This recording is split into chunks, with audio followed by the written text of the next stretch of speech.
Hi, today our topic is problems of performance appraisal. So, performance appraisal is the systematic, periodic, and an impartial rating of an employee's excellence in matters pertaining to his present job and his potential for a better job. So, it is designed primarily to cover rank and file personnel on the other hand. So, performance appraisal mainly focuses on the performance and future potential of their employees. So, performance appraisals, although very widely used in organizations, have well recognized shortcomings and deficiencies. So, measuring performance is a difficult task in organization.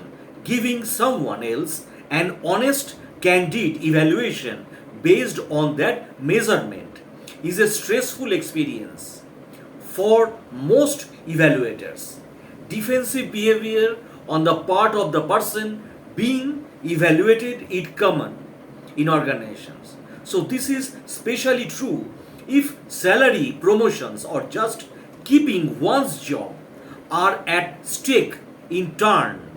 This can lead to defensive behavior on the part of the evaluator if the rating must be defended. So, thus, evaluation easily leads to an adversarial relationship in which both parties can feel threatened. Yet, the development functions to be performed effectively requires trusting, collaborative relationship.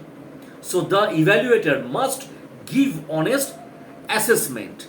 Shortcomings must be pointed out. The person being developed must be willing to accept criticism, must be candid in admitting weaknesses and areas for improvement in organization. So performance appraisal system are subject many errors in organizations. Number one, the major ones are discussed right now. So problem number one, difference among raters. So difference among raters in their evaluations of performance leads to several errors. So one is a discriminatory in perception. Two raters observe an employee disagreeing with a supervisor. One perceives this negatively as insubordinations. The other perceives it positively as a willingness to stand up for what one's believe. So different value system can also play a part in how raters can disagree in organizations. So one rater may feel that honest and ethical behavior is paramount, no matter what the effect on profits. Another may have a bottom line orientation that say any behavior including the blatantly dishonest is permissible as long as it shows a profit in organizations. So another kind of rater difference error is created if raters observe different aspects of behavior. So one rater see the employee on the job where the individual feels uncomfortable and functions effectively. Another may see the individual only at the staff meeting where the employee is uncomfortable and does not show to best advantage. Problem number two, confusing performance and potential in organizations. So many rating systems that are supposed to be evaluating performance fall into the trap of measuring potential as well. So this is a serious mistake that can unfairly penalize employees as well as give credit where it is not deserved. So measurement of potential is often an important aspect of any appraisal system in an organization. But the organization and the raters and the ratees involved need to be absolutely clear on the difference. Now, problem number 3, rating game. Performance appraisal methods either compare employees against one another or compare employees against a standard.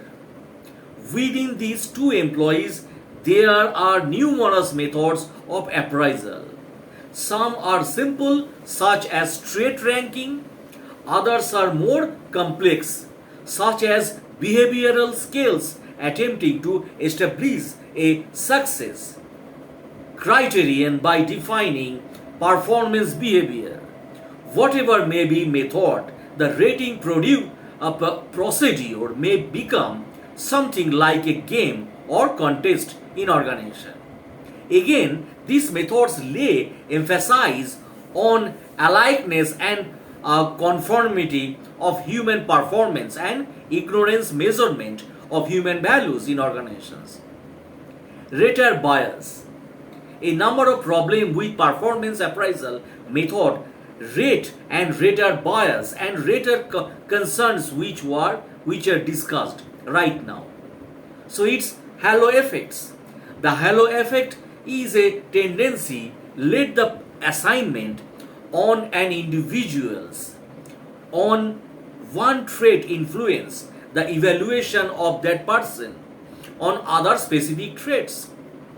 So basing the entire appraisal on the basis of one perceived positive quality, features or trait in an individual leads to halo errors. For instance, if an employee tends to be more conscientious or dependable, the appraiser may rate him high on many desirable attributes. So thus the appraiser leaps from the specific to the general without adequate substantions. So he assumes that a man who performs one task will must be able to do anything well in organizations. Now, Horn's effect. So this is exactly opposite of halo effects. It refers to basing the evaluation on the basis of one negative quality or features perceived. So it is the tendency to allow one negative traits of the employee to color the entire appraisal. This result in an overall lower rating than may be wanted. Now, leniency or strictness tendency or constant error in organizations. So depending upon the appraiser's own value system which acts and standard employees may be rated leniently or strictly, such rating do not carry any reference to actual performance of employees. So the difference obtained are due to difference in appraisal standard, not performance. Some appraisers consistently assign high values to all employees regardless of merit. So this is leniency errors. In strictness tendency, a reverse situation occurs where all individuals are rated to severe and performance is understand. Now such problems arises because of varying performance standards among appraisers and because of different interpretations of observed employee performance and behaviors in organizations. Now, central tendency. So, central tendency is the most commonly found error which occurs when a rater assigns mostly middle range scores or values to all individuals being appraised. Extremely high or extremely low evaluation are avoided by assigning average rating to all in organizations. Unusually, central tendency is caused by lack of information or lack of knowledge about the employee on his behavior, the rather wants to avoid commitment or involvement, or he may not have sufficient time to his disposal. So such tendency distorts the evaluation and obviates their value. Now, first impression.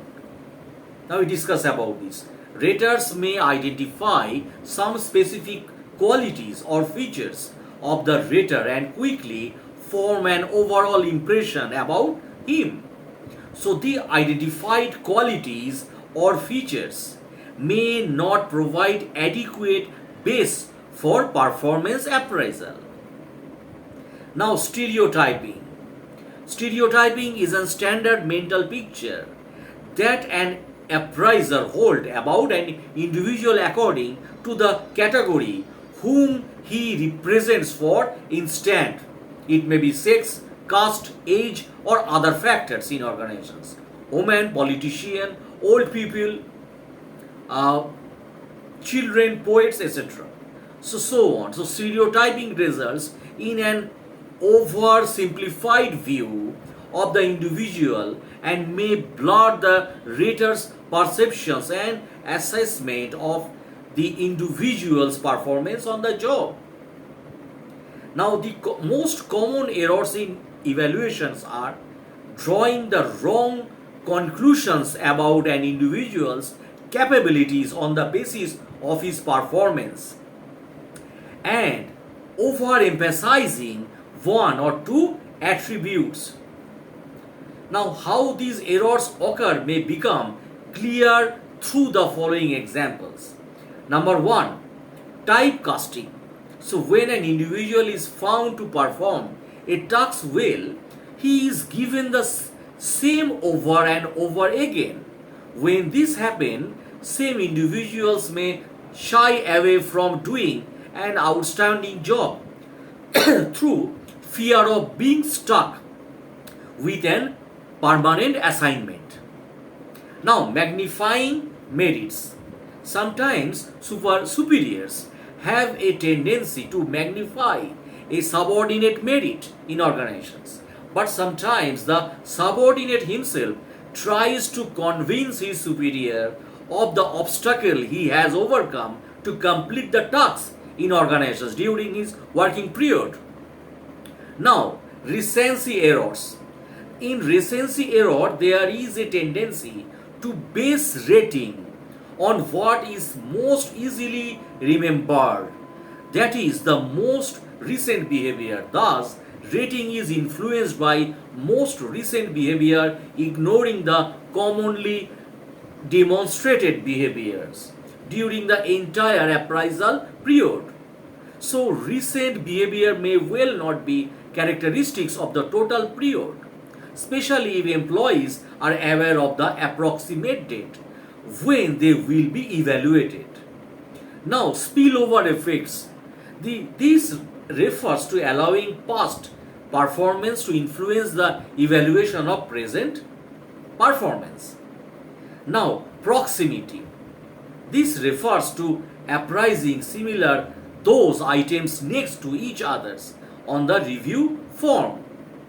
Similarly, errors. These errors occurs when the appraiser perceives the employee as himself, he is like me. So affiliation with those holding similar views makes it difficult for appraisers to be objective. Now, personal bias. So perhaps the most important error of all arises from the fact that very few people are capable of carrying out objective judgments entirely independent of their values.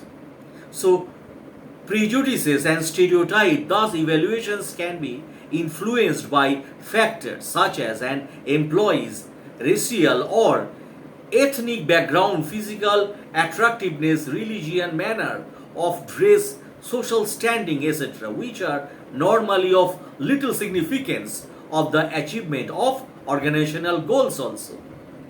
So biases of this kind can operate without the rater being aware of what is happening, or the biases may be conscious or intentional. So furthermore, an individual rater may permit personal feeling to weigh heavily in evaluation also. This may not operate often, but it is important to recognize their existence and the fact that rating can obtain this type of errors in organizations. Now, desire to be accepted. This rater is concerned with the desire to be accepted. If I rate my subordinate's performance as a poor, how am I going to get his cooperation? After all, both of us have to work together for long, and I cannot afford to strain the relations. Now, concern with self-protection.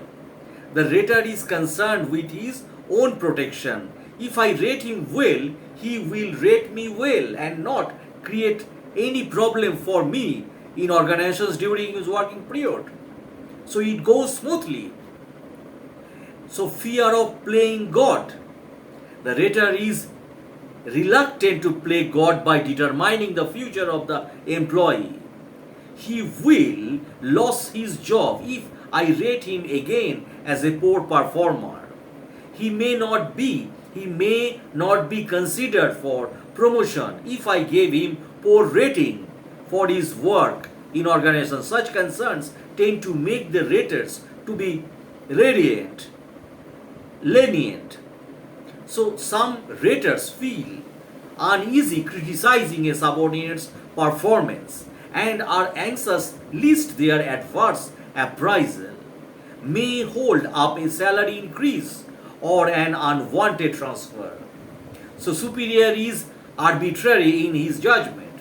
This is very frustrating experience for an honest and impartial superiors in organizations.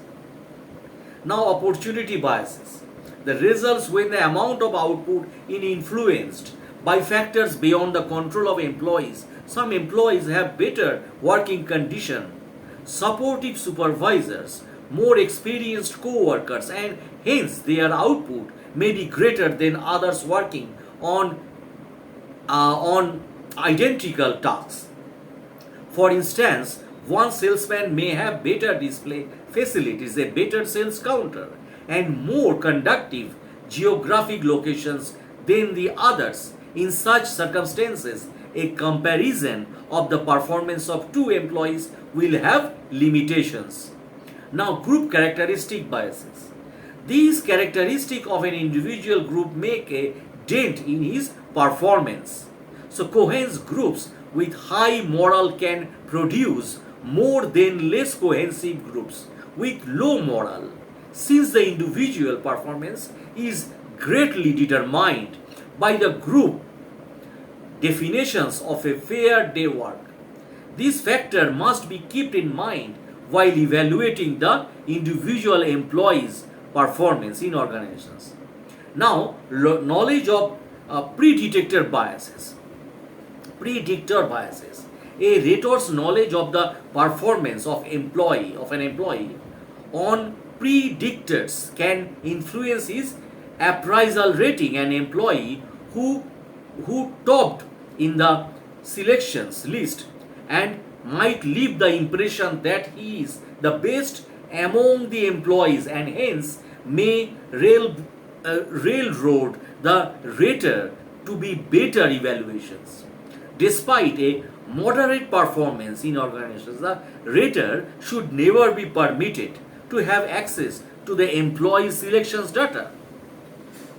So problems of performance appraisals, impact of employees performance appraisals program. Although the word performance appraisal has been well recognized, but it suffers from various shortcomings and limitations.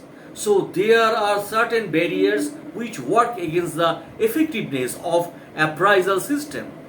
So number one, the barriers which have impact on the appraisal program are faculty assumptions, physiological or psychological blocks, technical pitfalls. Now, first of all, faculty assumption. Faulty assumptions. So faulty assumptions of the parties concerned like supervisors and his subordinate in appraisal system does not work properly. The assumptions work against an appraisal system in the following manner. Now I discuss about this. So the assumptions that manager will make fair and accurate appraisal of subordinate is untenable. So McFarland feels that both supervisors and subordinates show tendencies to avoid formal appraisal processes in organizations. Another faulty assumption is that managers take a particular system as perfect and feel that once they have been launched should continue and should be utilized in every project. So they expect too much from it and rely too much on it or blame for their faults. So it should be remembered that such system can provide effect absolutely defensible appraisals devoid of subjectivity or subjectively. Managers sometimes assume that personal opinion is better than appraisal and they find little use of systematic appraisal and review procedures. However, the management by instinct assumption is not valid and lead to be biased subjectively and distort decisions based on partial or inaccurate evidence. So managers' assumptions that the employees want to know frankly where they do stand and what their superior think about them are not correct and valid. In fact, subordinates resist to be appraised and their reaction against appraisal has often been intense. Now, psychological blocks. It is an acceptable fact that the value of any tools including performance appraisal lies largely on skills of the users. Therefore, the utility of performance appraisals depend upon the physiological or psychological characteristic of managers, no matter what method is being used. So there are several psychological blocks which work against the effectiveness of an appraisal system in organizations. So these are managers' feelings of insecurity, appraisal as an extra burden. They are being excessively modest or skeptical. Their feelings to treat their subordinates' failure as their deficiency, disliking or communicating poor performance to subordinate and so on. Because of these psychological barriers, managers do not tend to become impartial or objective in evaluating their subordinates, thereby the basic purpose of appraisal. So technical pitfalls, now we discuss about this. The design of performance appraisal forms has received detailed attention from psychologists, but the problem of adequate criteria still exists in organizations. There are two main technical difficulties which fall under technical pitfalls. They are the criteria problems and the distortion that reduce the validity of result. Now, first of all, criterion problem. So a criterion is the standard of performance the manager desires of his subordinates and against which he compares their actual performance. This is the weakest point in appraisal procedure. Criteria are hard to define in measurable terms. So ambiguity, vagueness and generality of criteria are difficult hurdles for any process to overcome. In organizations, traits to present ambiguity. A particular trait is hard to define and variations of interpretations easily occur among different managers using them. Now distortion. Distortion occurs in the form of the biases and errors in making the evaluation. Such distortions may be introduced by an evaluator consciously or unconsciously. Now, halo effects in which the raters is influenced by raters 1 or 2 outstandingly good or bad performance and he evaluates the entire performance accordingly. Center tendency. This error occurs when the raters marks all or almost all the personnel as average fails to discriminate between superior and inferior person. Now, constant errors. Some errors are constant. Similarly, they are easily raters and tough raters in all phases of life. Some raters rate everyone high, others tend to rate low. So some rate on potential raters and other on recently observed performance. So in such a situations, the result of two raters are hardly comparable. Raters liking and disliking. Managers being human beings, their strong liking for some or to their close one. So here the raters will be influenced by personal factors and emotions, and raters tend to give high rating to person whom they like the most and low rating to those whom they dislike in organizations.